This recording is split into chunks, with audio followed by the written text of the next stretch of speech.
então é um pouco complexo, né? Bom, agora começou a gravar, não vou mais ficar falando bobagem. Então, hoje, a minha ideia é fechar esse módulo 1 e já encaminhar para o módulo 2, né? O módulo 2, vamos dizer assim, é quando a gente começa para valer a entrar nos textos. Até agora, é claro, a gente lê os textos, mas a gente está um pouco nessa questão de debater esses temas. Então, a gente está um pouco circundando alguns temas, que vão ser os temas com os quais eu vou trabalhar durante todo o curso, que é essa noção de mímesis ou mimeses, depois eu vou falar um pouquinho disso para vocês também, e poieses, esse par, e depois encaminhar um pouco para o que é a estética, como surgiu essa disciplina estética. E para isso eu quis primeiro começar com esses textos mais contemporâneos. E para fechar esse módulo, eu acho que vocês viram o videozinho, eu quis colocar essa questão do iconoclasma ou da iconoclastia.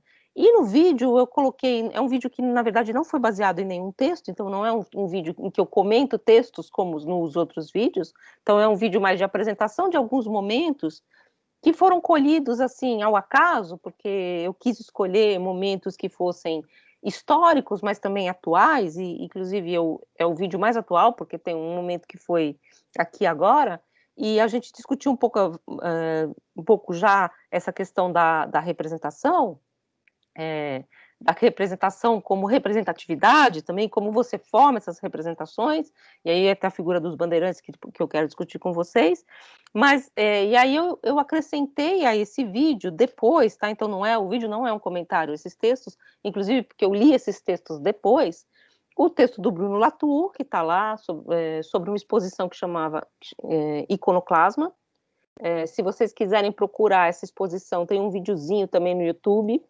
mas é, na verdade, um vídeo da exposição. Então, mostra os vários artistas que participaram dessa exposição. É interessante, mas talvez um pouco hermético. Eu não coloquei porque eu achei um pouco hermético. Para assim, quem não está dentro da questão da exposição. Mas ele vai falar exatamente dessa questão, aquilo que começa no texto falando, né? Se você pegar duas cenas, pessoas tentando destruir um ícone com um martelo, e pessoas tentando destruir um vidro para salvar o Santo Sudário, quando ele está quase prestes a pegar fogo, são cenas idênticas. Você destruindo algo, destruindo uma imagem, destruindo um patrimônio, destruindo um objeto. Mas são imagens que têm significações completamente diversas, né? Então, um pouco essa questão que ele vai colocar ali, a imagem do iconoclasma, a imagem da destruição da imagem. E aí eu coloquei também o texto do Sartre, que foi citado aqui por vocês, eu achei bem interessante, principalmente por aquele ícone, né, que está na abertura do texto, que é o Voltaire tingido de vermelho.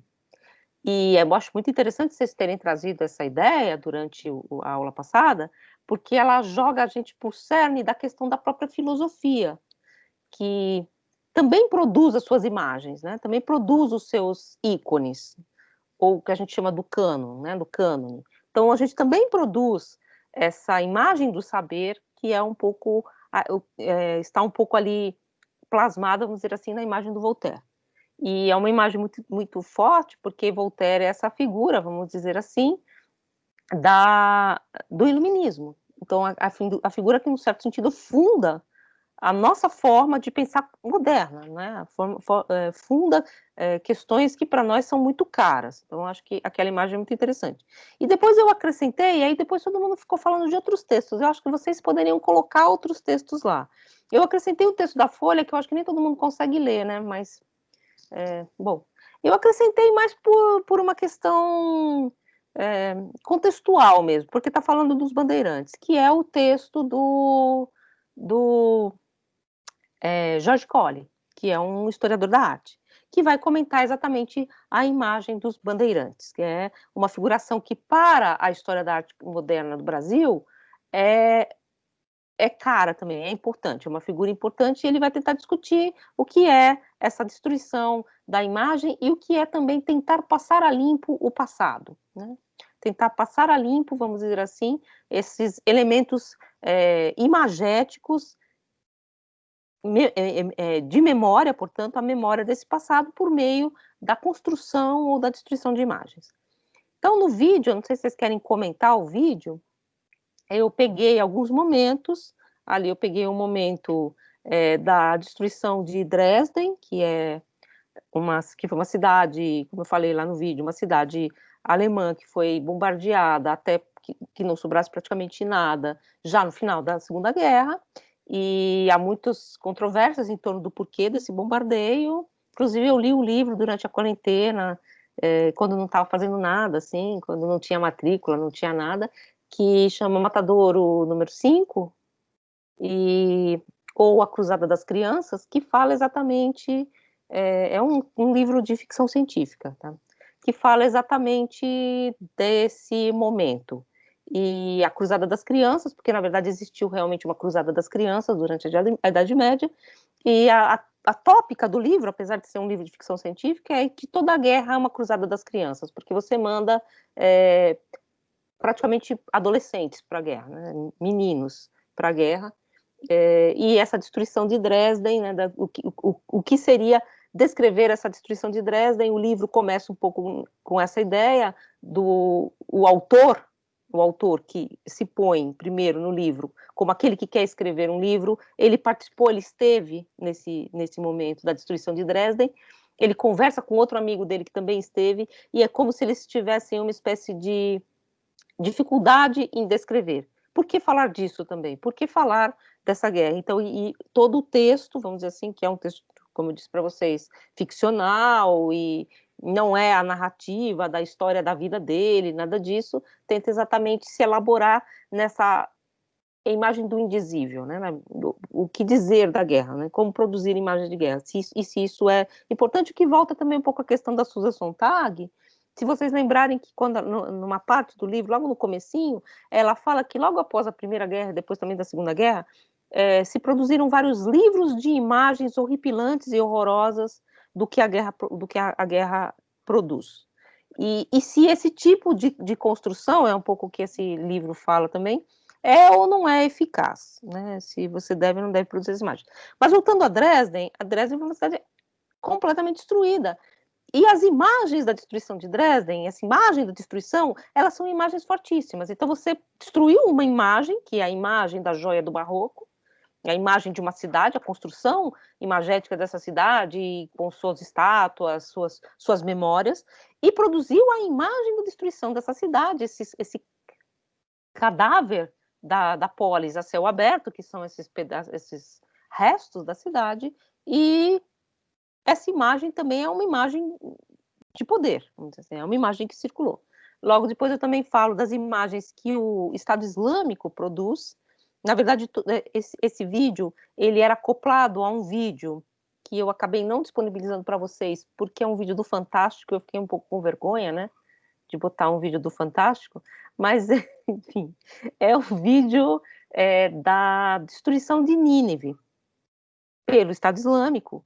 E Nínive, uma cidade assíria, importantíssima para a humanidade, patrimônio histórico da humanidade, ou seja, faz parte da nossa construção de uma imagem do humano, né?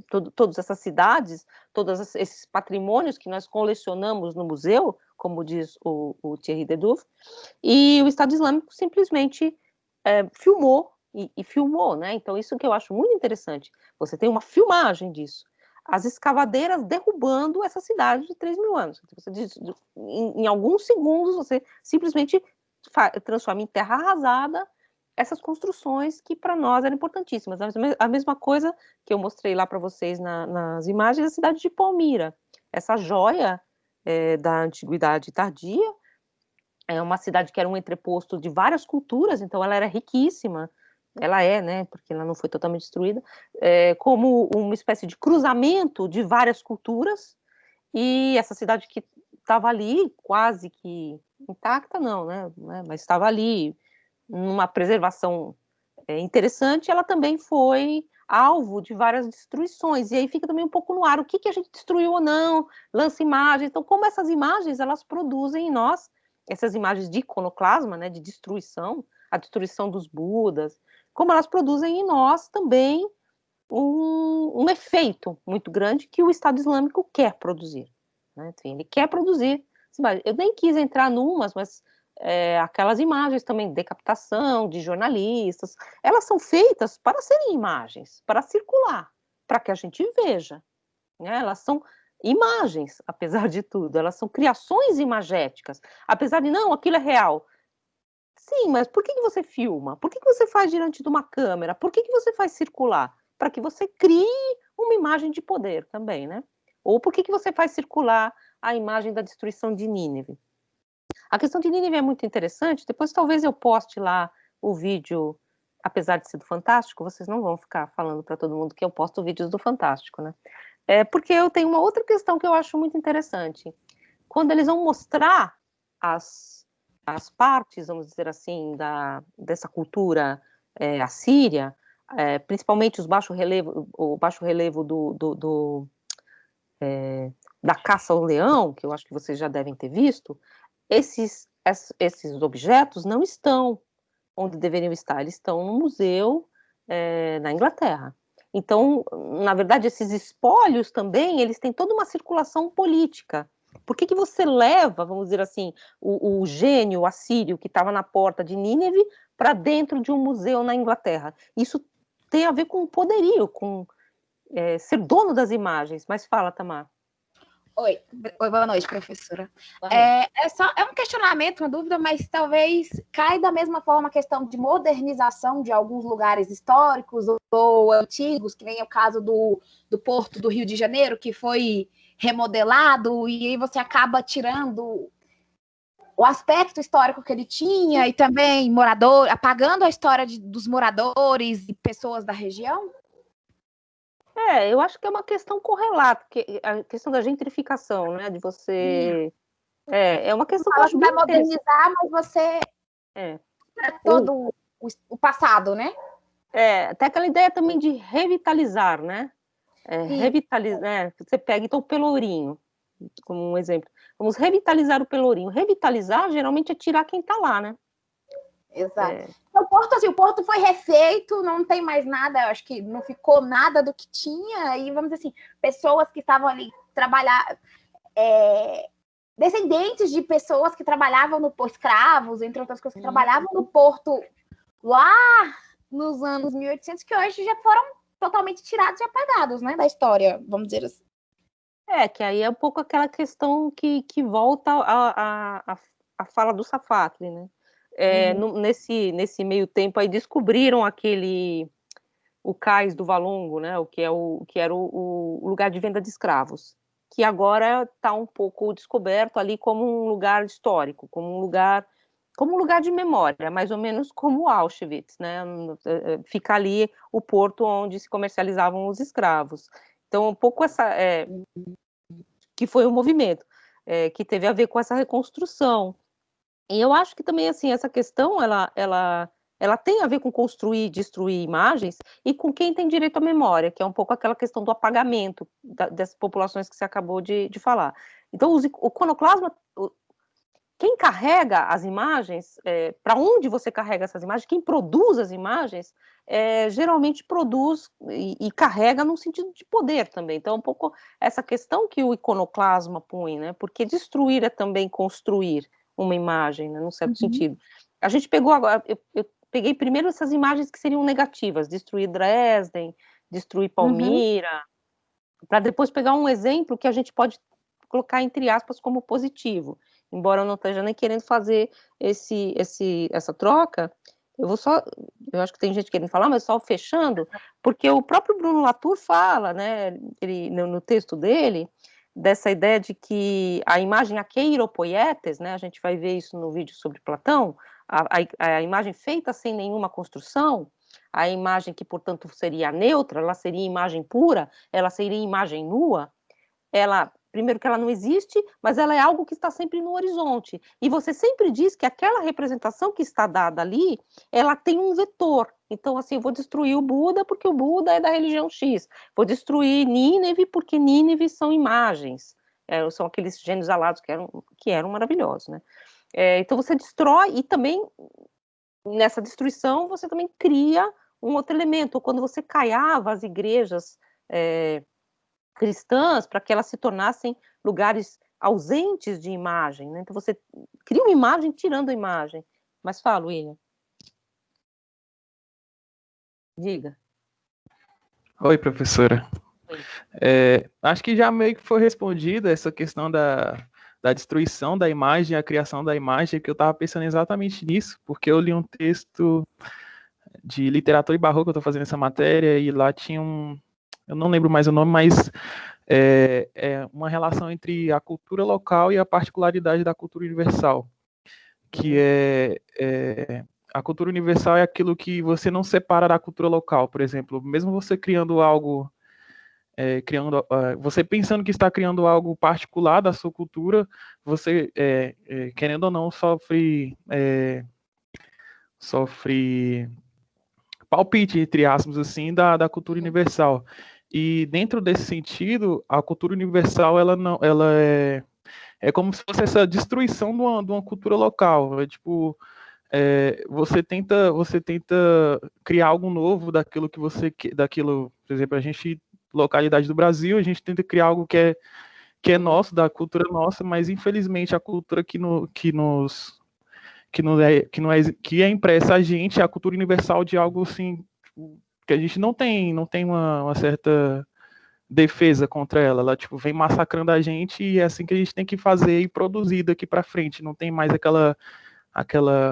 aquele voltar a si, entendeu? Tipo, voltar às raízes. Tipo, como se fosse um atropelo. Mais ou menos isso, assim, que eu queria dizer. Eu acho essa questão bem interessante. A gente está discutindo isso em tópico um pouquinho, né? Mas, assim, eu tenho uma... Por exemplo, você está falando da cultura universal, né? Por exemplo, o traço barroco, o assim chamado barroco, né? Que seria um traço de cultura universal. O que também assim, tem um certo sentido de hipostasiação, porque o que é o barroco universal? Você vai ver que na Itália de um jeito, na Alemanha de outro, em cada lugar da Alemanha de um jeito. Então tem infinitas particularidades dentro disso que a gente chama de universal. Mas eu acho interessante assim, esse traço barroco que veio parar no Brasil, ou vamos pegar um exemplo mais distante, porque depois a gente vai falar da Grécia, né? Você tem uma helenização, chama helenismo, de quase todo o mundo conhecido no final do período ali com Alexandre. Né? Então você tem uma espécie de, inclusive chama helenístico, porque você heleniza, num certo sentido, as outras culturas mais próximas. Você heleniza por quê? Porque a cultura helênica, principalmente figurativamente, se você vai ver que a figuração helênica, a figuração grega, ela vai parar até na Índia, o modo de figurar grego, né, o modo de estruturar as figuras gregas, ela era muito forte, não só na sua construção, mas também no poderio, né, do Alexandre, que vai levar e expandir. Então você tem esse trator, vamos dizer assim, o elefante, o trator que passa por cima. Só que hoje em dia se fala muito, e eu acho isso muito interessante, de que não existe colonização sem retorno. Isso se fala muito do período romano. Não existe romanização sem barbarização. Entende? Assim, o romano, quando ele chega nas bordas do Império Romano, e pensar borda já é pensar como um romano, quando ele chega próximo ao elemento germânico, por exemplo, aos povos germânicos, ele se germaniza. E a gente vai ver isso, por exemplo, do terceiro, né, dessa terceira cultura, que é a Idade Média, que é muito mais, que é muito germânica, e também muito latina, né? Então, latino-germânica. Então, eu acho que essas coisas, é claro, não estou dizendo que não existe uma força aí. Existe um vetor de força, é óbvio. Se você for pensar, então, ainda na América, né, no Barroco, a força ela é extremamente desproporcional, principalmente na região do Brasil, porque nas regiões, se vocês pegarem, por exemplo, textos sobre o Novo México, a Nova Espanha, que é sobre o México, não o Novo México, a Nova Espanha, sobre o México, por exemplo, ou sobre essas regiões onde havia civilizações mais próximas àquilo que nós entendemos por civilização, sem fazer juízo de valor, vocês vão ver que há uma troca e uma reconfiguração muito diferente. Então, não dá para dizer que o barroco cusquenho ou que o México são uma cópia da Espanha, né? A Espanha ela se mexicaniza e ela vira outra coisa. Claro que, e aí assim, claro que esse traço o Barroco veio e varreu, vamos dizer assim, e povos sem escrita, que tinham outra forma de construir, que tinham outras formas de pensar a vida, que tinham outras relações de poder, ou nem tinham relações de poder tão claras, foram, evidentemente, quase que apagados, mas você ainda encontra esses traços, né? Enfim, vamos dizer, na cultura. E isso é interessante, eu acho interessante apontar também, né? E eu entendo, claro, por isso eu estou puxando esse fio, porque a gente vai falar dos bandeirantes daqui a pouco, né? Que é a última figuração que eu coloquei ali.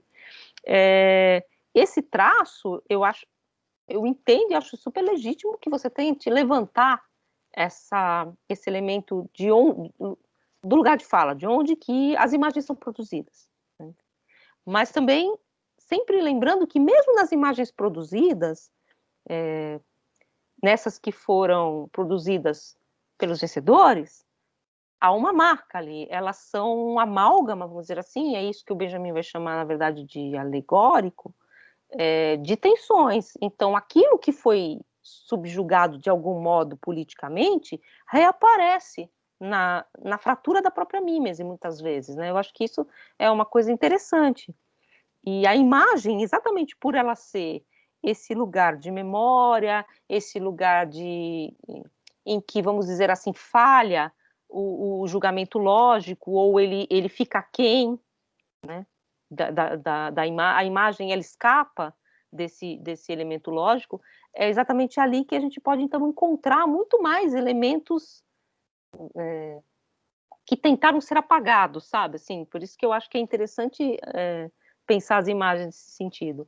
E aí, voltando um pouco ao vídeo, eu coloquei lá o texto do George Colley porque fala um pouco dessa iconoclastia recente, que tem a ver com os movimentos A Vidas Negras Importam, que tá circulando, a destruição dessas esculturas, imagens, dessas efígies, dessa memória que se criou em torno da escravidão, né, de homens que eram senhores de escravo.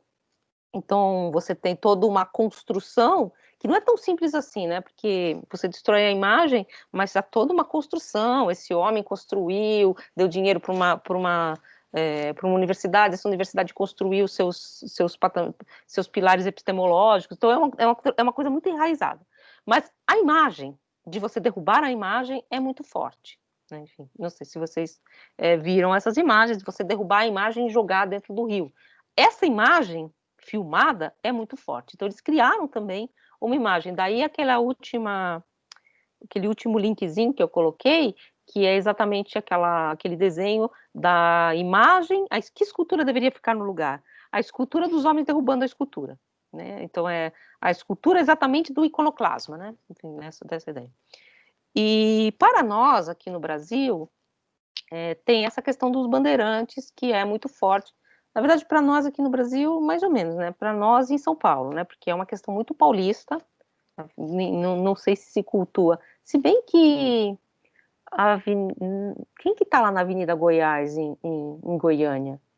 Aquele homem lá. Ninguém sabe, né? Mas acho que deve ser um desses malucos. Eu acho que é o Anhanguera, tem a Avenida Anhanguera, em Goiânia. Anhanguera. É ele mesmo. Então, ele tá lá também. Porque, na verdade, toda essa grande região aqui que a gente está, São Paulo e esse interior, que tem uma cultura muito parecida, eram chamados de paulistânia, né? Enfim, era grande.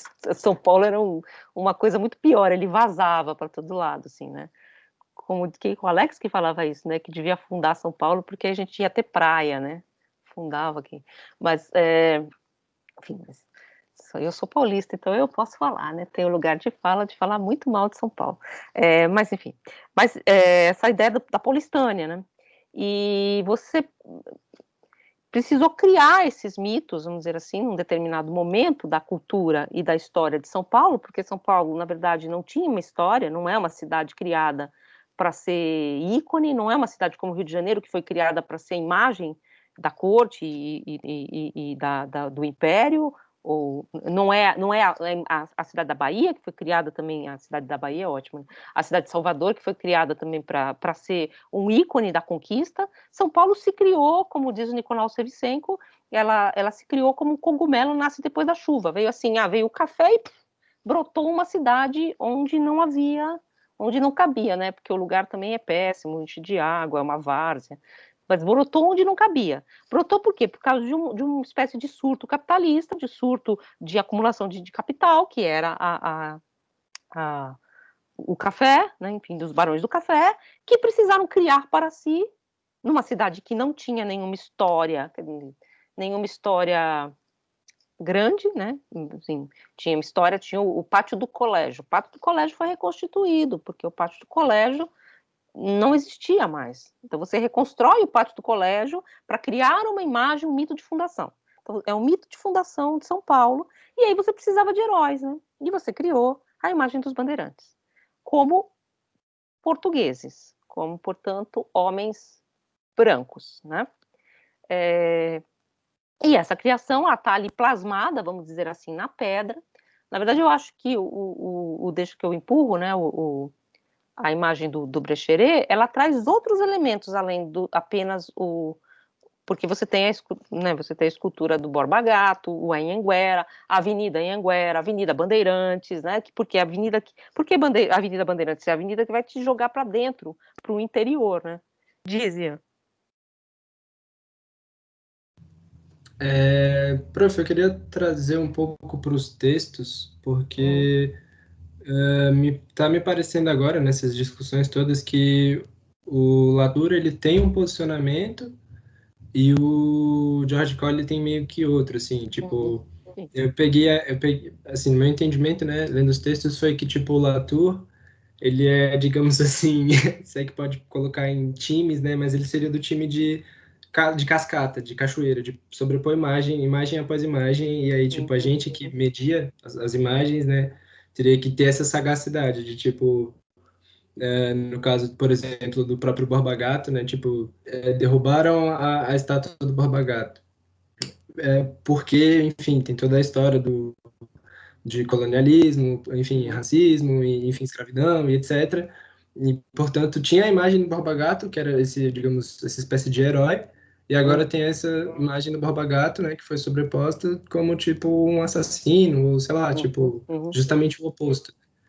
E, então, o Latour, eu acho, pelo que eu entendi do texto do Latour, é que ele tá meio que tentando nos tornar mais flexíveis, mais sagazes, mais ligeiros nesse sentido, de, tipo, tem essa imagem, beleza, ela foi destruída, beleza, agora tem outra imagem sobre isso, e por aí vai, é uma imagem da outra, e a gente tem que ficar como mediador, né, porque sempre tem a mediação, meio que esse é o ponto do texto também, né, não tem como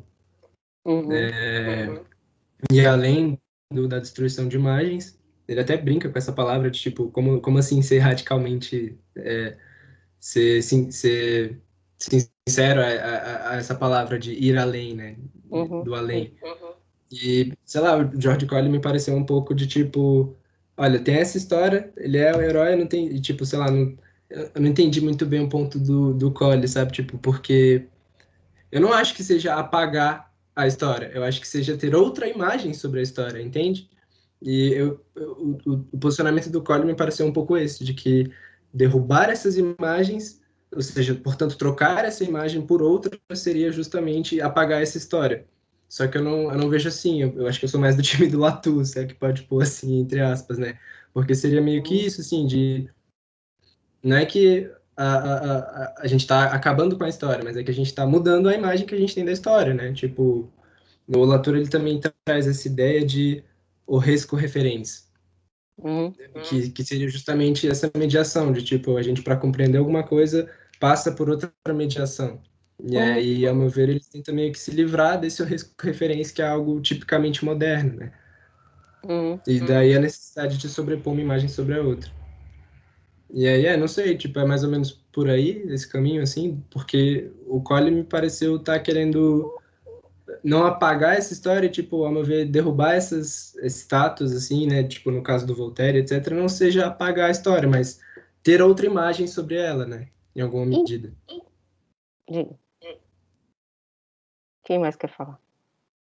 Porque eu acho assim, entendo, eu acho que a ideia que você colocou é bem interessante, porque eu acho que uma das coisas que eu gostei no texto do Latour é quando ele põe exatamente essa questão que a gente vai ver no Platão, o risco, a imagem é sempre colocada como uma espécie de risco, né, porque você vai destruir a imagem do aquele que ganhou o efígie, que é o colonizador, e então a imagem ela é sempre esse catalisador, vamos dizer assim, porque ela é menos, né, enfim, do que a verdade, né, um pouco isso. Só que o próprio Latour diz, mas o que nós temos, se não a verdade refletida, falando um pouco como Benjamin, numa imagem? A gente tem, na verdade, uma imagem, inclusive na própria ciência. Então, acho que essa questão é interessante dele, exatamente desse jogo de imagens.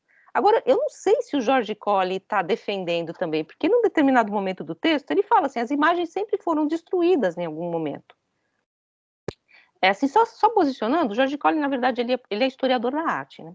E ele é uma figura muito iconoclasta nesse sentido da história da arte, porque, por exemplo, toda a nossa história da arte do Brasil, ela foi construída um pouco nessa ideia de que nós temos que ser originais, né? Então, que nós temos que procurar o nosso traço de originalidade, e isso está no tropicalismo, isso está no Mangue Beat, isso está no movimento armorial, está nas falas do Ariano Suassuna, está no texto do Mário de Andrade. Então, essa ideia de que nós temos que procurar um traço original nosso, e de que o século XIX, por exemplo, era a macaqueação, a gente macaqueava, né, enfim, a palavra que se usava na época, a Europa. E, bom, tem até uma imagem horrível na França que é de uma figura que era um macaquinho brasileiro que ia aprender fotografia, horrível, né? Porque a fotografia é isso, né? É uma cópia mecânica, mas enfim, tem toda essa ideia de que o século XIX, ou o que não é esse traço original, não nos pertence. E o George Colley é exatamente o historiador do século XIX, ele fala que é o contrário. Então ele é um pouco iconoclasta nesse sentido. E eu acho que no texto dele ele está dizendo, olha, se tivesse sido destruído, ok, só que destruir, ok, a história destrói, e a história constrói. Então, sendo historiador, você está sempre um pouco num ponto de vista neutro. Eu não vou... Assim, claro, quando você vê aquelas imagens de destruição de Nínive, dá um negócio assim, fala, meu Deus, por que vocês estão fazendo isso? Porque, né, enfim, a gente tem um pouco esse sentimento, ou quando queimou a Notre Dame, né, enfim, de gente que nunca tinha visto Notre Dame, você queima, não uma coisa, mas um emaranhado de imagens que estão muito entranhadas na nossa cultura, né, a Notre Dame principalmente, mas aí o George Colley, em determinado momento, ele diz assim, porque todo mundo é favorável, assim, vamos dizer assim, à destruição do Borba Gato, embora ele esteja lá até hoje, tá? Porque é muito feio. Porque, além de tudo, assim, eu acho, tá? E não se tem a mesma posição em relação ao Monumento às Bandeiras, porque, entre aspas, seria esteticamente superior. Então, haveria qualidades estéticas, o que também é um negócio muito discutível, tá? O que são qualidades estéticas, no monumento do Brecheret, que é um modernista, vale lembrar, né? Então, dentro dessa tópica modernista, que tem ali aquela ideia da junção das três raças, que não é apenas o português, mas é a ideia da junção das três raças, que é uma criação que tem os seus lados, que tem coisas interessantes também, não vou dizer que é totalmente ruim, mas que tem um pouco aquele desenho daquele barco que rompe, né, que entra, adentra esse território, indo matar índio no interior, mas tudo bem, isso aí ficou para trás, a história. E aí o George Colley diz, olha, eu até prefiro o Borba Gato, porque o Borba Gato do Guerra, esqueci o nome do autor, tá lá, é Jorge Guerra, né?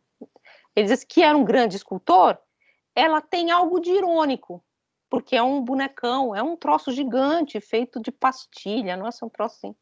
Então, o que ele faz? Assim, fala assim, olha, também, qual que é a questão do George Colley? Qual é, na verdade, o elemento estético também que está dizendo que isso é melhor do que aquilo, para ser destruído ou conservado? Porque, muito provavelmente, se uma escultura... Olha, todas as esculturas do Renascimento, né? Enfim, são Condottieri. Condottieri era um guerreiro, era um homem que matava os outros. Então, nada é fofo. Não existe fofura, né? Se você falasse que você destruiu uma escultura, sei lá, do Donatello, provavelmente todo mundo fala, não, mas não por quê? Qual é o elemento estético que tá operando aí? Porque a outra escultura que jogou dentro do rio era eu nem sei de quem que era, tá? Era sem valor estético. Então, um pouco essa valoração também que o Jorge Colli põe em questão, que não é muito nossa, porque é a questão da história da arte, né? Como é que você valora? E a gente faz isso o tempo todo, né? A gente dá valores para algumas coisas e esses valores mudam, né? Enfim, valores de patrimônio, inclusive, né? Se vocês forem olhar o quanto vale, né? Outra cena de iconoclastia que eu acho ótima, que é a mulher quebrando aquela maçã lá do Homero, né? Do Romero Brito, né? Que ela joga no chão, aquele iconoclasma, né? E o que ela fez? Assim, tirando o contexto, tá? Não sei se ela tem razão, se ela estava imitando, se ele tem razão, porque afinal de contas também a gente sempre esquece isso. Rola racismo porque ele é latino, né? E ela também, mas ele é latino. Então ele é um latino que faz sucesso nos Estados Unidos, embora assim, eu não curto, tá? Não tô nem dizendo que. Mas, então, exatamente o que o Jorge Colli está falando. Isso aí não está em questão. O que ela faz? Ela cria uma imagem fortíssima porque ela pega um troço que a gente acha que vale não sei quantos dólares e joga no chão, né? Então, é como aqueles filmes Velozes e Furiosos, né? Nossa, comparação maravilhosa. Você pega um carrão e pá, joga no espaço. Que é um pouco essa ideia. Você cria uma imagem fortíssima, que é uma imagem de destruição de algo que para nós é muito caro, que é dinheiro, né? Assim, como é que o Freud fala? Você tem que ter algo que seja aquilo que você... Eu esqueci a palavra, mas é uma palavra freudiana, inclusive. Você tem que ter algo que você está investindo. Então, esse significante dinheiro é muito forte, né? Assim, na nossa sociedade, inclusive. Então, a obra de arte e dinheiro são coisas que estão muito interrelacionadas, por incrível que pareça. Então, assim, só fechando um pouquinho, eu acho interessante que vocês trouxeram aqui do texto do Latour, que eu acho que é mais filosófico, então também tem isso, ele é um filósofo, e o Jorge Colli, não necessariamente, embora o Jorge Colli seja doutor em filosofia, né? Mas, e também, assim, tem muitas diferenças dos textos. Inclusive, o texto do Safatli, que eu acho que a gente pode falar dele daqui a pouco, também tem que ser lido como um texto de jornal, né? Então, o texto do Latour é mais bem construído, óbvio, está em outro lugar, né? Ele não está escrevendo para o grande público. Mas, assim, eles colocam um pouco essa questão, assim, de que o iconoclasma faz parte da própria construção das imagens. Então, destruir é construir. Fala, Agnes. Liga. Olá, mãozinha. Alô? Opa. Oi, oi. Eu queria comentar uma coisa que você estava falando e me ocorreu quando eu estava lendo os textos, né? Sobre essas imagens desses colonizadores, pessoas que cometeram, enfim, pessoas más, que cometeram coisas ruins, e como elas são apresentadas como se fossem, enfim, uma grande honra, né? No caso do monumento dos bandeirantes que você estava falando. Tem uma questão que eu acho que se levar essa apresentação de como é honroso bandeirantes e essas pessoas como uma ofensa, né, a todas as pessoas que sofreram em relação à colonização e tal, eu acho que isso se agrava mais quando você pensa que dinheiro é investido para manter esses monumentos do jeito que eles são, né? Porque se não fosse investido, se nada fosse feito, né? Se não houvesse ativamente um dinheiro investido nisso, é provável que deixasse de ser um monumento e se arruinasse, né? Que é uma imagem que se deixa de criar, né? É só um comentário que eu pensei isso, né? Parece que assoma-se a isso que mantê-los do jeito que eles são também pode ser ofensivo, além do fato de eles estarem lá, né? É só isso mesmo. Então, eu assim, vou falar um pouquinho, isso eu estou falando mais na outra curso, né, que é do Tópicos, né? A gente também tem não estou defendendo, tá? Assim, a criação dos bandeirantes, a criação da imagem dos bandeirantes, ela é absolutamente fake. Eles não existiram daquele jeito, eles não eram homens brancos, isso que eu acho que é importante a gente frisar. Eles eram mal vistos na época da colônia. Existe um livro anônimo que circulava na Europa que chama Nicolau I, o rei dos mamelucos, tá? Enfim, que era um rei meio assim, uma figura mitológica, porque não existiu esse rei, e os mamelucos, ou seja, o termo, vocês sabem que é de mestiço, eram os mestiços. Então, tem uma coisa também dos bandeirantes que é esse terceiro, né? Não é mais o homem, não é o homem branco, também não é o índio, é esse elemento do terceiro, que é o mestiço, que foi exatamente um elemento de disputa muito grande.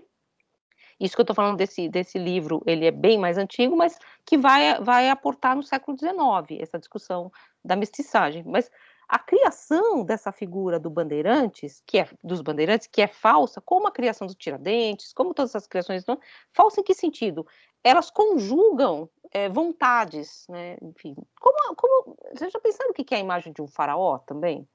O faraó, né? Não sei né? É uma figura que também comportava, vamos dizer, todos esses elementos de barbárie. Não defendendo, eu acho que essa é um pouco a questão. Agora, por outro lado, também é isso que eu acho que é a questão do iconoclasmo. Na verdade, eu nem queria entrar muito nessa questão de se a gente deve ou não deve destruir.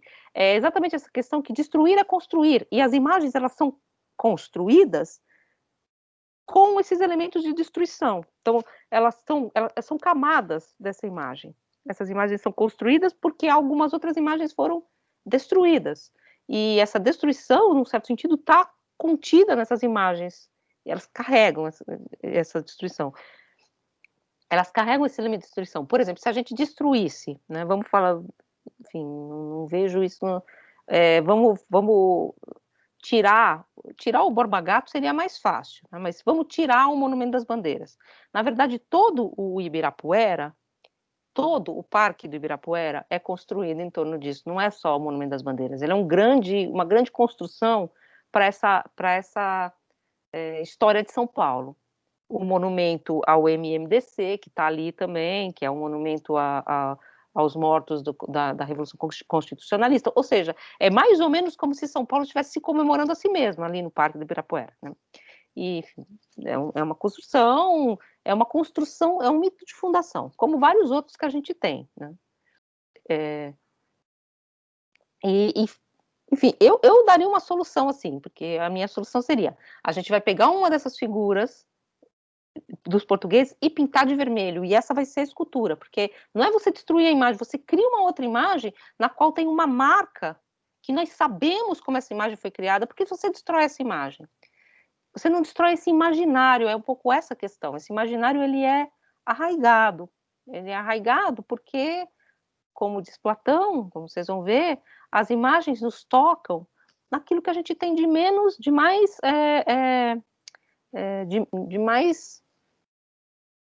não racional, né? Mas fala, Agnes. Tem duas pessoas com a mão levantada. É porque eu me lembrei do que você falou no vídeo e eu achei interessante sobre o poder que a ruína, um ex-monumento, tem também de assentar uma reflexão histórica, né? Tem até aquilo que você também comentou, que aconteceu na Alemanha, que foi o bunker do Hitler, né? Parece que eles não tiraram o bunker depois da Segunda Guerra, e aí deixaram crescer lá o mato, ficou, enfim, deixado do jeito que estava. É verdade que atraiu alguns neonazistas para lá depois e tal, mas assim, me parece que ali, daquele jeito, não tem como, sei lá, é mais difícil de negar o Holocausto daquele jeito, sabe? Seria mais ou menos isso. Também mas cria lugar de culto, né? Sabia que tinha todo esse medo, né? Não vamos dizer onde a gente enterrou o corpo, porque pode virar lugar de culto. É uma loucura, né? Mas isso é muito interessante também. O que é um lugar de culto, né? A gente vai ver um pouco essa questão. Por que isso tem tanto a ver com imagem, né? A gente vai ver um pouco essa questão a partir daquele texto que vocês já estão lendo, o nascimento das imagens do Vernon.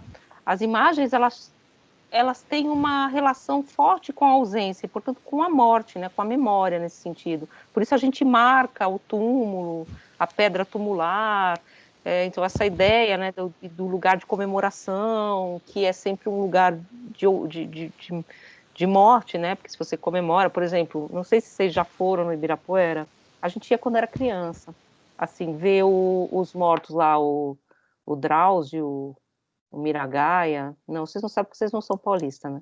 Os meninos, e a gente entrava lá, e é um túmulo, né? Enfim, é um túmulo que tem o obelisco em cima, então aquele obelisco enorme, mas aquilo é uma lápide, né? Na verdade.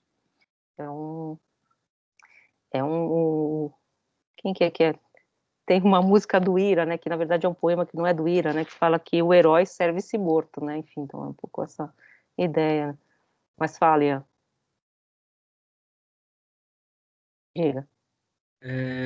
Você falou dos mamelucos. Eu voltei a ler um texto recentemente, que é o texto do Kabengele Munanga. E o nome Uhum. do livro é Rediscutindo a Mestiçagem, né? E aí eu não pude Uhum. não desaproveitar de pegar esse gancho, porque eu acho que também tem um pouco a ver com o que a gente está discutindo e com, acho que o que o William levantou também no começo da aula. Uhum.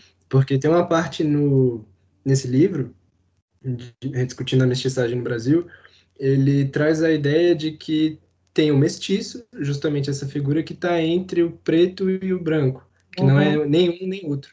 Nenhum E é outro. aí, exatamente. E aí ele traz o Abdias do Nascimento, que, tipo, porque ele também traz, tipo, Euclides da Cunha, ele traz, tipo, a galera do século XIX toda, Uhum. até chegar nos anos 70, que foi mais ou menos onde eu parei de ler. E aí, nos anos 70, ele traz Abdias do Nascimento, que fala Uhum. justamente que, tipo, essa espécie de não lugar do mestiço era estratégico, estratégico do Uhum. racismo, para, né, não, tipo, sei lá, no lugar do mestiço, tipo, se ele se colocar como preto, ele vai sofrer, enfim, racismo e todo esse Uhum. negócio, mas enquanto Uhum. ele se colocar como branco, ele vai assumir lugares sociais elevados, né? E aí, tipo, para ilustrar essa ideia, o Munanga resgata o fato do Machado de Assis. Tipo, o Machado de Uhum. Assis, quando você pensa nele, você pensa, tipo, um autor negro e que criou a Academia de Letras, né, do Uhum. Brasil e Uhum. tal. E aí só que, tipo, pro Abdias, ele é essa figura do mestiço que, apesar de ter ocupado esses lugares, ele era mais branco do que preto, porque a própria estética dele, tipo, eu por exemplo, também nessa quarentena peguei para ler, assim, o Brás Cubas. Tipo, eu nunca tinha lido nada do Machado, né? Ainda tô lendo o Brás Cubas. E, pô, Uhum. sensacional. Mas é um pouco isso, assim, de, tipo, a estética que tá ali dentro ainda é uma estética europeia, tipo, ainda não é uma estética, digamos, de um preto forte, assim, né? Uma estética preta num sentido forte. E é um pouco, eu acho que casa um pouco de um pouco isso, sabe? De que tem alguma coisa que atropela e também tem alguma coisa que volta também àquela discussão do status quo, né? Da forma enquanto status quo. Uhum. E, sei lá, tipo, para ver também como, tipo, essa discussão que nem você falou, tipo, atinge em aspectos não necessariamente racionais, né? Porque, Uhum. por exemplo, Machado de Assis, tipo, um puta cara, mas ainda assim, tipo, representa toda essa, em alguma medida, né, óbvio, representa essa mestiçagem, né, que, tipo, já é algo tipicamente do Brasil, porque nos Estados Unidos foi diferente, na África do Uhum. Sul também Uhum. foi diferente, foi Uhum. apartheid, foi segregação, e aqui não, aqui foi meio que um rolê mais, digamos, foi um jogo, teve um jogo maior de cintura, assim, para resolver essa questão. E era É. um pouco isso, assim, para trazer, porque, não sei, tipo, são Então, referências que eu tô lendo agora e tô descobrindo agora e acho que tem tudo a ver nesse contexto. eu vou te. Posso só? Acho que tem gente que quer falar, né?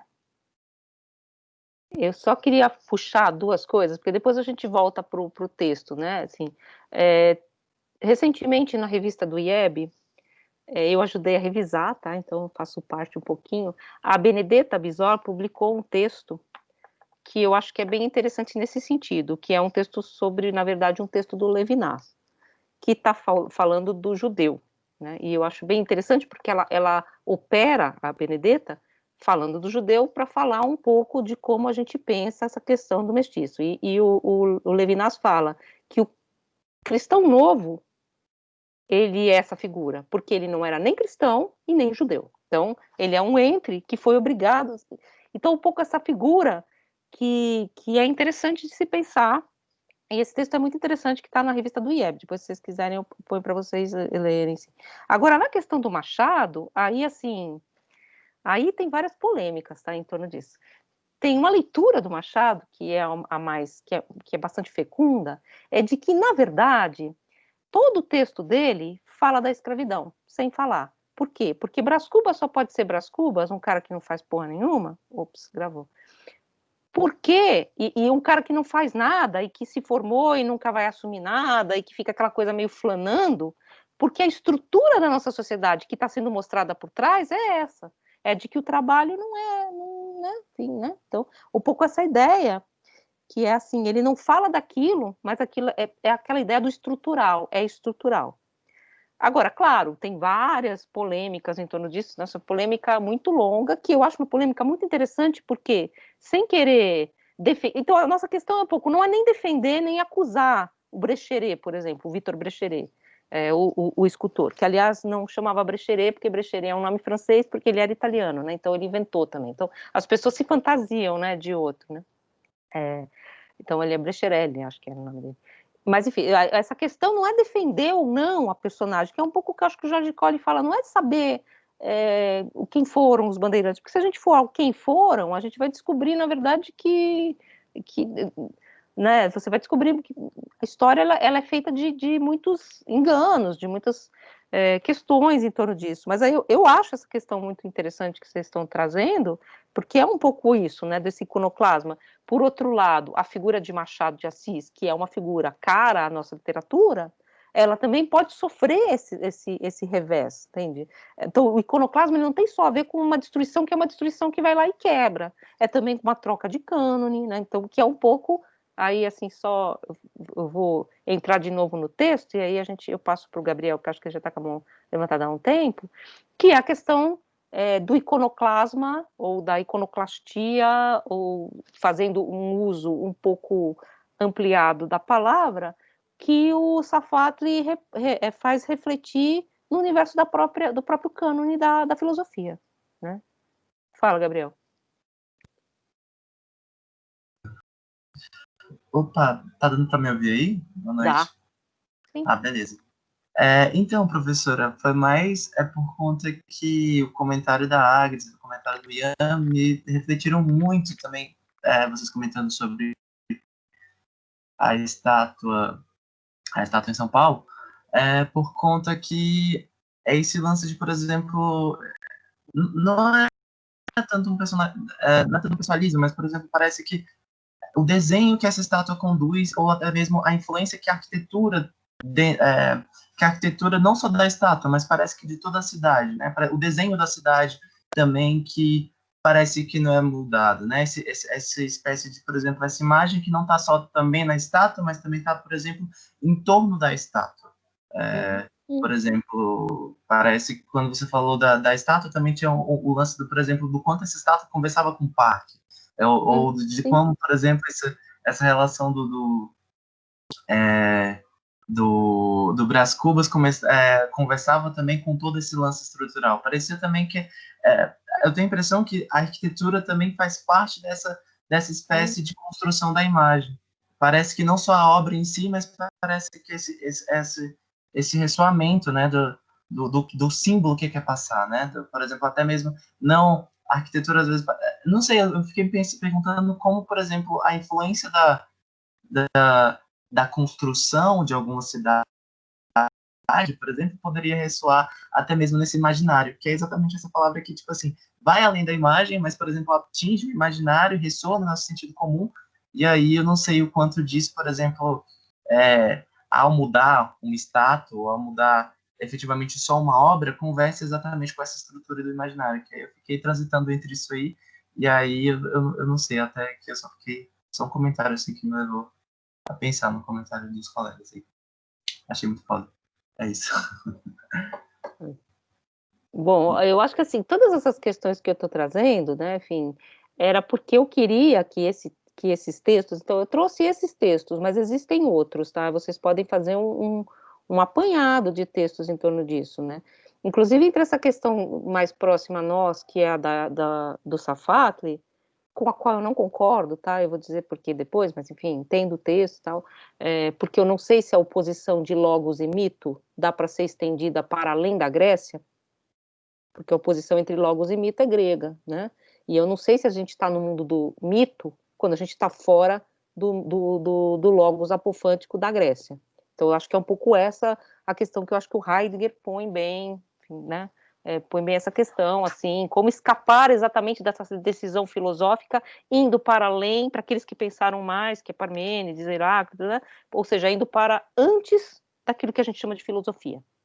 Né? Então, um pouco essa questão, mas tudo bem, eu entendo ali como ele está pondo, ele está fazendo um certo meia-culpa, né? Porque, afinal de contas, a filosofia, é óbvio que, né, assim, você tem todo um debate do iluminismo sobre a escravidão, que é muito interessante, das figurações do Brasil e das figurações da figura do índio na Europa, que depois voltam e refletem muito, fazem muito, tem muita força também no Brasil, e que, na verdade, por que a gente fica sempre voltando a esses autores, né? Então, um pouco essa questão que ele está se pondo ali, um pouco um certo estranhamento que eu acho que a gente se põe também, né? Assim, recentemente, quando eu ia pegar isso aí também, mas isso vocês podem ver, tá na internet.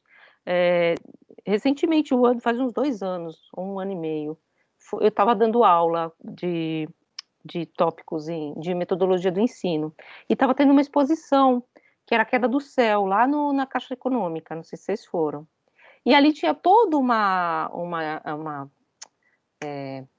instalação, um evento que houve em torno desse monumento, em que eles foram entrevistar os guaranis, porque os guaranis foram os índios que foram os mais atacados pelas bandeiras, que eram os índios das missões.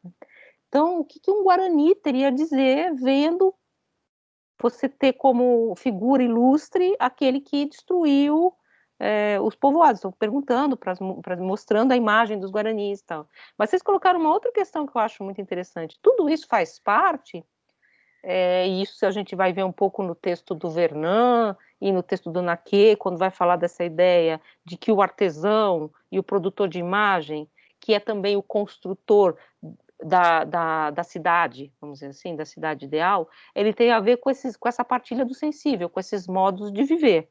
E é sim, a cidade de São Paulo e todas as cidades, vamos falar de Brasília, né? Brasília é óbvio também isso. Você construiu um plano piloto, que é o piloto, que tem um determinado desenho, que eu acho lindo, assim, do ponto de vista, estou falando puramente estético, tá? Assim, que eu acho, como eu acho bonito, entre aspas, não é lindo, tal, o Parque do Ibirapuera, mas óbvio que isso foi pensado como um certo desenho de poder também, né? Um certo desenho de divisão também, aqui sim, aqui não, você marca territórios, né? Você demarca lugares, e as esculturas servem para isso também, né? Você demarca memórias, né? Você demarca quem deve ser lembrado, por que deve ser lembrado, e cria em torno dessas imagens, né? Um pouco o que eu falei para vocês lá da questão dos 2 candangos, que eu acho muito interessante, né? Parece que, não estou falando que é verdade ou mentira, mas parece que esse imaginário de que essa cidade, Brasília, é construída sobre a morte ou a violência a muitos trabalhadores é recorrente. Isso aparece na figuração, não só naquela que a Rosângela Renaud fez, que é o imemorial, aquela instalação que fala obviamente disso, mas também nesses pontos mais populares, né, de você pegar a escultura e chamar de 2 candangos, de você ir criando esses espaços de memória que são espaços do imemorial, né, que não é que é verdade ou mentira, você tem esses movimentos, que é uma espécie de retorno também. Por isso que eu acho, assim, na minha ideia, que quando você destrói uma imagem, por exemplo, se você destruir todas as imagens de Bandeirantes de São Paulo, podia mudar o nome da avenida, não veria nenhum problema, né? Mas eu acho que pode ser você pode criar um elemento reverso, que a destruição dessas imagens fique tão marcada como uma espécie de cicatriz que esse orgulho paulistano, porque a gente não fala mais disso, a gente não aprende, né? Enfim, a gente tem essa coisa da Revolução de 32, que vocês sabem que São Paulo, né, comemora, né, tal, comemora a sua própria derrocada, enfim, faz parte, né? Faz parte, né, da estrutura da estrutura da memória. Mas a gente não tem mais esse elemento de orgulho paulistano, inclusive porque São Paulo se reconhece hoje, estou falando de São Paulo porque é o que eu conheço mais, é o que eu estudei mais. É uma cidade absolutamente formada por imigrantes, então lá, né, porque tinha isso também, porque o homem branco português, porque além de ele não ser indígena e nem negro, ele é branco, ele não é também japonês, ele não é sírio, ele não é libanês, ele não é italiano, né? Ele não é essas pessoas que estão chegando, que são, né, essas pessoas que estão chegando, de quem eu quero criar diferenças, e essas diferenças estão até nos bairros em São Paulo, exatamente no desenho do território. Aqui é o bairro dos japoneses, ali é o bairro, né, você separa, né, enfim. E eu acho que isso tudo tem a ver com o que a gente está falando dessa questão da construção, da partilha, vamos dizer, do sensível, do qual as imagens são, vamos dizer assim, o ponto mais alto, eu acho, né? Esse ponto mais elevado. Então, aí o que eu queria, na verdade, produzir com esse vídeo e com essa discussão, na verdade, era que vocês tentassem pensar essa questão, e aí era a minha proposta, que era a proposta de hoje também, de fazer disso uma tentativa de produzir um material, vamos dizer assim, que pode ser um material virtual, mas pode ser escrito, pode ser um texto com imagens, pode ser um PowerPoint, pode ser um PowerPoint comentado, como aqueles que eu tento fazer e nunca consigo, pode ser uma oficina, que a gente pode tentar fazer, inclusive numa escola, se vocês quiserem, eu estou em contato com escolas, se a gente quiser fazer de verdade, assim, né?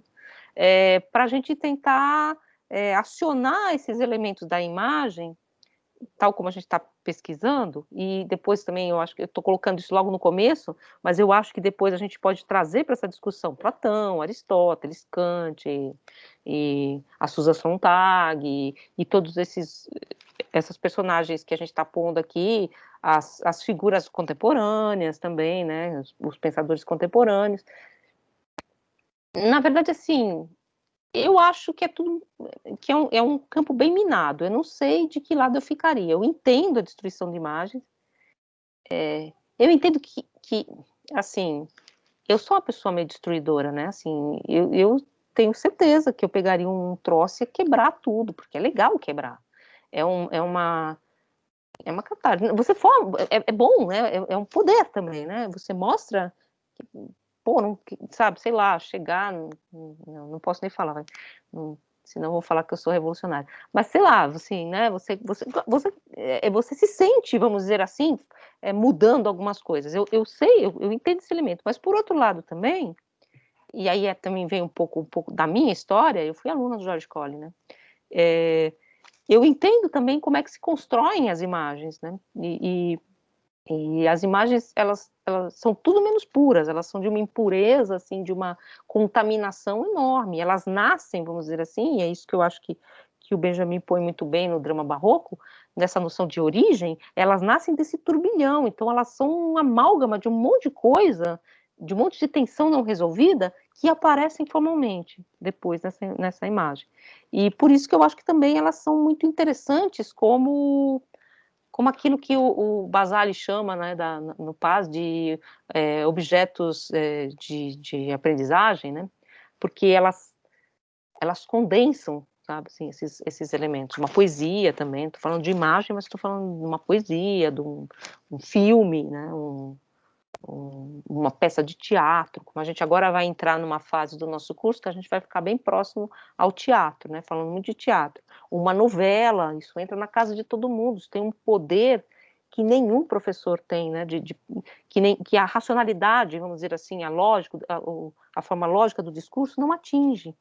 E não atinge não porque as pessoas são vagabundo, preguiçosa, burra, não quer estudar, não é por isso.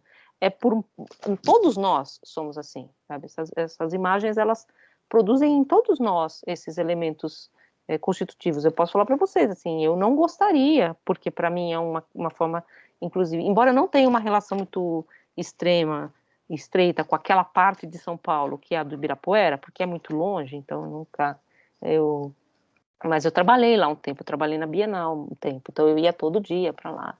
Eu não gostaria que realmente se tivesse um debate que se destruísse a escultura do Brecheret. Agora, racionalmente, eu colocaria todas essas questões no plano, eu não sei também qual seria a minha posição, o porquê, sabe? Eu não saberia explicar exatamente o porquê, que é um pouco o que o Jorge Colli põe. Você vai explicar por que aquilo lá é uma grande obra de arte? O que é uma grande obra de arte? Entende? Então, um pouco esse elemento que eu acho que é interessante. Claro que para o historiador da arte, essa questão da história da arte é mais, ela tem ela traz outras questões. Mas aqui, para nós, essa constituição da imagem, eu acho que é um questionamento que tem, inclusive, a ver com, voltando para a nossa questão, com aquilo que a gente chama de epistemicídios, né? Assim, o desaparecimento também de modos de conceber, embora eu não goste do termo, tá? Porque episteme é uma palavra grega, né? Então a gente, né? Rola uma colonização também quando você faz isso, não sei se vocês entendem. Por exemplo, eu odeio, assim, mas é coisa minha, tá? Que fale de arte indígena. Porque não sei se é arte. Não porque é menos ou mais, é porque é outra coisa, sabe? Assim, não sei se é arte. A arte é uma invenção ocidental. Essa noção nossa de arte é ocidental. Ela tem uma história, né? Ela tem uma função. Então, quando você pega um termo que você acha que você está usando para elogiar, você pode não estar elogiando, você pode estar encaixotando.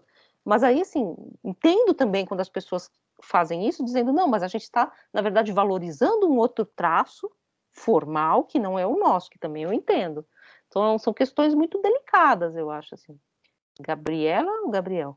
Você levantou a mão e apagou o nominho? Cadê? Não, sou eu, é Gabriela. Ah, oi.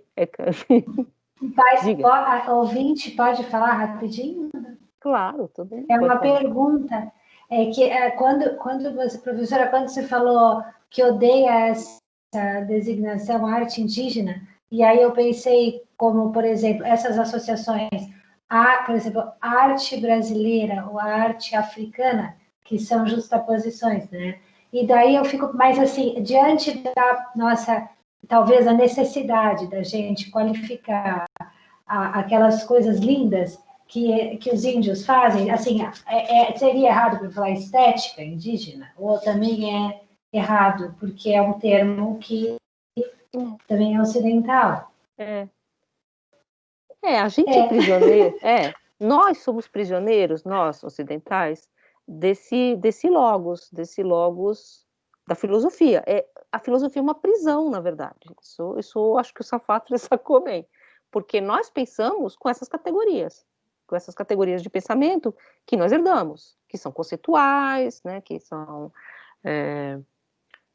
por exemplo, estética, a noção de juízo, o juízo de valor, depois a gente vai falar disso quando a gente for ler Kant. Ele é universal? E o que significa ser universal? Significa que também os indígenas, os antigos assírios julgavam como nós? Tem um pouco esse questionamento todo em torno dessas questões, desses problemas da filosofia, que são problemas da literatura, que são problemas das nossas construções. Por outro lado, eu acho que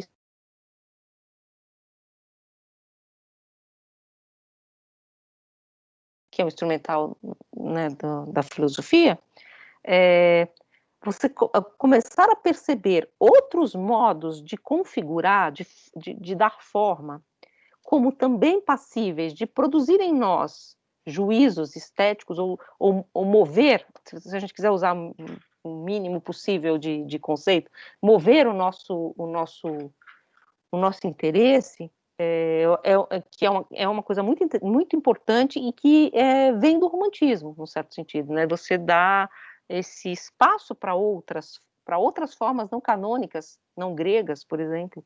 A gente fala dos indígenas, da arte indígena, porque está próximo de nós, mas há toda uma revalorização da arte da Idade Média, por exemplo, né, que também era considerada uma coisa ruim, feia, mal feita.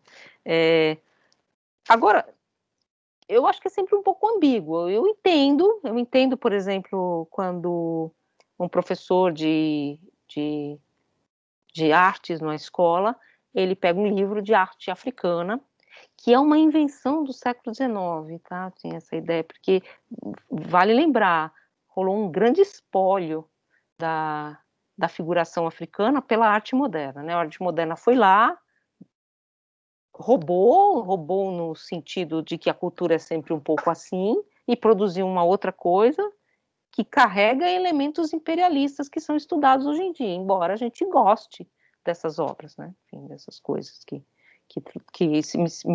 se misturaram. Então, eu acho que a questão é um pouco essa, né? Assim, que objetos são esses, né?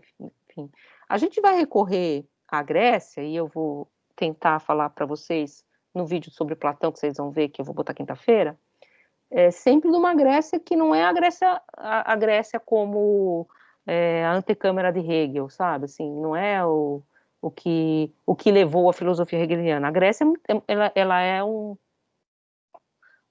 emaranhado de elementos, muitas vezes orientalizantes, muito mais próximas do Oriente, muito mais próximas de civilizações como o Egito, da África, inclusive, do que a gente chama de Europa. Agora, o que aconteceu foi toda uma construção dessa noção de grego.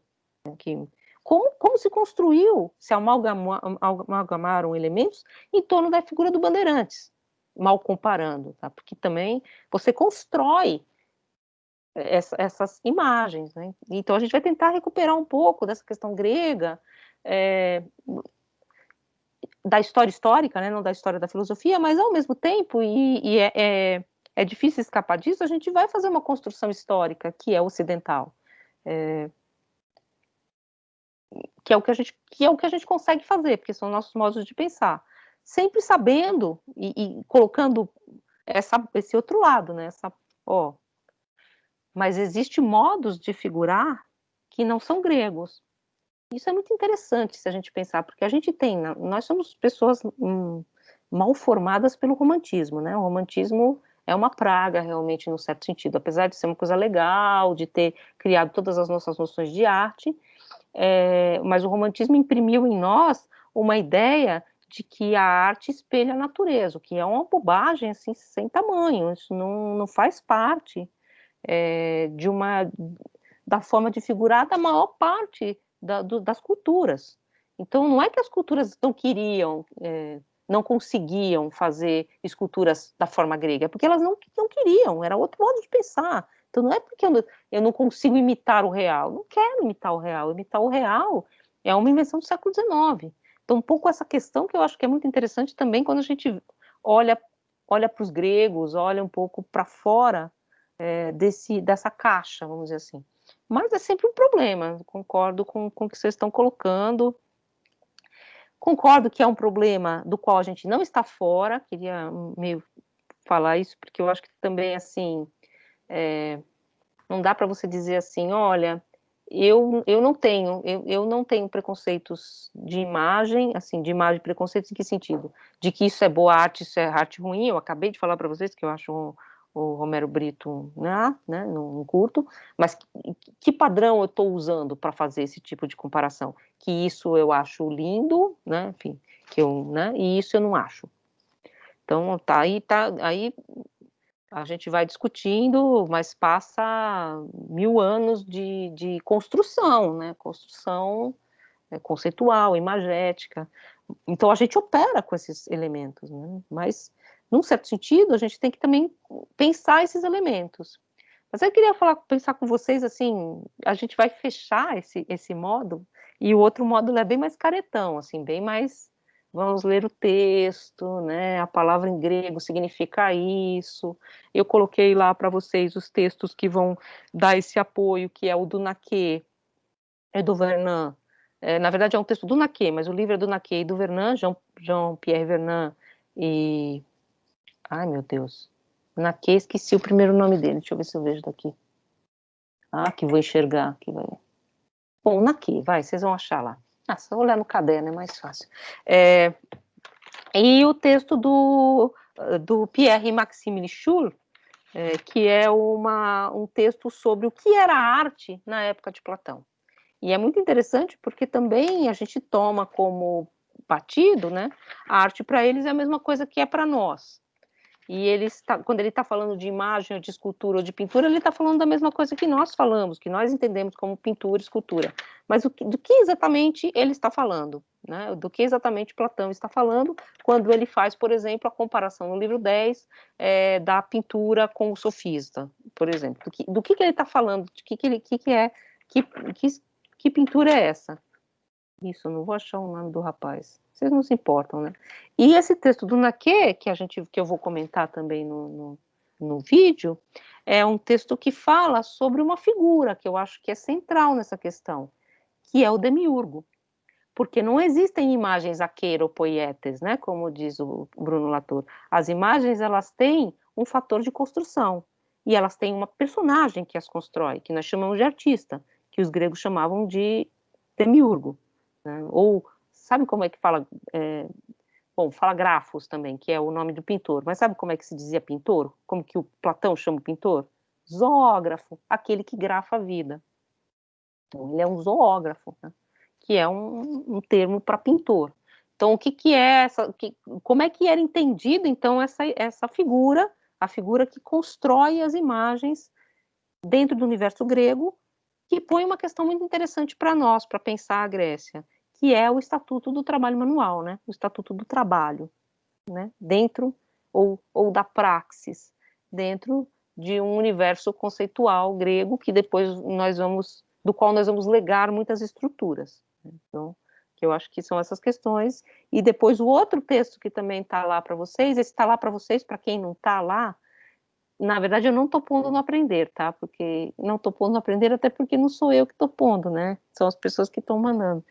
Então, tá no WhatsApp. Quem quiser entrar no grupo de WhatsApp, me manda um e-mail com um número, tá? Porque eu sei que tem gente que não tá. Que lá a gente fica passando esses textos. O outro texto é o texto do Jean-Pierre Vernant, que vai falar do nascimento das imagens. O que é uma imagem? O que significa a imagem para um grego, né? A gente vai falar de imagem, mimes. O que é isso? Né? O que é uma imagem para o grego? Então a gente vai trabalhar esses 3 textos e o texto do Platão. E aí queria ouvir de vocês como é que a gente faz esse exercício de prática pedagógica. Esse exercício, eu estava vendo aqui o nosso calendário, o nosso curso ele vai se intensificar em outubro. Só que chega novembro, eu não sei se vocês viram o calendário que eu mandei para vocês, que está lá no programa, chega novembro, a gente já vai estar praticamente numa parte de entregas de trabalho, de fechamento de notas, porque eu queria deixar essa parte final para a gente tentar organizar essas oficinas, ou essas apresentações, eu não sei como é que vocês pretendem fazer, que seriam no modo à distância, né? E seriam em torno desse nosso papo aqui dessa aula, imagens no mundo contemporâneo, né? Que tem a ver também com aquela última aula que a gente não tentou gravar e não gravou, quando a gente falou do Pantera Negra, como é que se produzem, como é que essas imagens elas acionam a dinamis, né? Agora eu vou começar a falar grego só para aparecer aqui, aquilo que as habilidades que essa imagem convoca, né? Aquilo que ela põe no mundo, né? Então as imagens elas são produzidas por alguma coisa, mas às vezes elas até assim, você tem a intenção do artista que não interessa pra gente, tá? Mas, e às vezes ele tem uma intenção, por exemplo, tem a intenção de produzir um filme, como vocês leram naquele texto lá sobre o Pontecorvo, super engajado, super revolucionário e tal, só que o que ele produz realmente é um filme status quo, é um filme que, não que eu ache isso, mas é um filme que, ao invés de criar tensão, ele aplana, né? Ele cria imagens apaziguadoras nesse sentido. Então, não sei como é que vocês acham que a gente pode montar essas oficinas. Vale lembrar que isso seriam aulas às sextas. Eu estou pensando em deixar a sexta para fazer isso mesmo. Sexta à noite, todo mundo super feliz, né? Aí eu queria, assim, ó, porque a turma, frequentando aqui, acho que tem umas 30 pessoas. Só que a turma mesmo tem mais de 60, tem 67. Provavelmente essas pessoas não estão vindo na aula síncrona e estão acessando de algum modo, imagino. Se forem 67 pessoas, a gente teria que fazer uma divisão de grupos, porque não vai dar para 67 pessoas falarem, né? Enfim. Então eu faria esses grupos e eu não sei muito bem como acionar essa dinâmica, e por isso que eu estou perguntando para vocês também, né? Jogando aí para vocês o que vocês acham, como que a gente podia montar esse curso, essas práticas pedagógicas. Vale lembrar, assim, para quem não estava nas primeiras aulas, prática pedagógica são aqueles créditos de sexta-feira que são obrigatórios e são importantíssimos, porque de algum modo, não só para o professor, tá? Porque a gente fica muito nessa coisa da didática, de saber lidar com um aluno, não é isso, é saber colocar a filosofia no mundo, né? Porque eu acho que é isso que a gente vai ter que fazer, né? Claro, tem uma coisa mais técnica, que eu acho que vocês sabem muito bem, que é da pesquisa acadêmica, que é se tornar especialista numa determinada área, que eu acho que é interessante. Eu sou especialista, eu não sou especialista em nada, mas tem gente que é especialista em Aristóteles, tem gente que é especialista em Platão, isso eu acho super importante, não tô dizendo que isso não é importante, só que eu acho também que a gente não pode perder a dimensão de que filosofia é algo que acontece em atrito com o mundo, né, com o real, com as coisas que estão acontecendo, com problemas contemporâneos, senão também a gente perde essa dimensão. E aí essa dimensão que a sala de aula põe para nós, porque afinal de contas, aqui deve ter gente de bacharelado também, né? Mas o bacharel, ele vai também lidar com isso, né? Eu acho. De um modo, fazendo texto, só que o licenciando vai lidar com isso o tempo todo na sala de aula, né? O tempo todo com os seus alunos, com as pessoas, com seus interlocutores. Então, não sei, assim, enfim, são as minhas questões. Se você diga, Vicente. A senhora mencionou aí a possibilidade de um seminário, né? Assim, essas práticas pedagógicas, mas bom, que você tem mais experiência nesse ponto, como é que como é que seria uma apresentação para um grupo de estudantes, assim, a gente prepararia, um PowerPoint, um texto, ou a gente vai falar, isso vai ficar a nosso critério, assim, qual é a direção, qual é a faixa etária desses meninos, enfim, para a gente ter, assim, construir uma ideia, alguma imagem. Assim.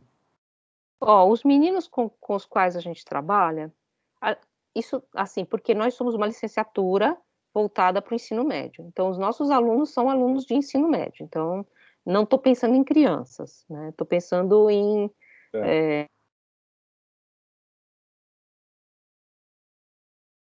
Ficou mudo. Nossa, assim, aquelas bem assim... É um monte de bebezão, assim, bem criancinha. E depois você chega no terceiro ano, já são adultos, porque, né? O que é um universitário? Alguém que estava no terceiro ano o ano passado, né? Então, é praticamente um universitário. Então, você tem uma diferença muito grande, sim, desses 3 anos, né? Assim. Então, mas seriam alunos desses 3 anos. Se a gente for fazer realmente, porque a gente pode fazer só para nós mesmos, né? A gente faz uma meta-aula, né? A gente faz uma aula para nós avaliarmos como seria essa aula, que é um pouco a ideia das práticas pedagógicas. E aí essa questão que vocês estão levantando do PowerPoint, por exemplo, eu acho que está sendo um desafio para todo mundo, né? Eu, por exemplo, tentei gravar a aula com o PowerPoint passando e eu falando, né? Blá, blá. Eu não curti, porque eu acho que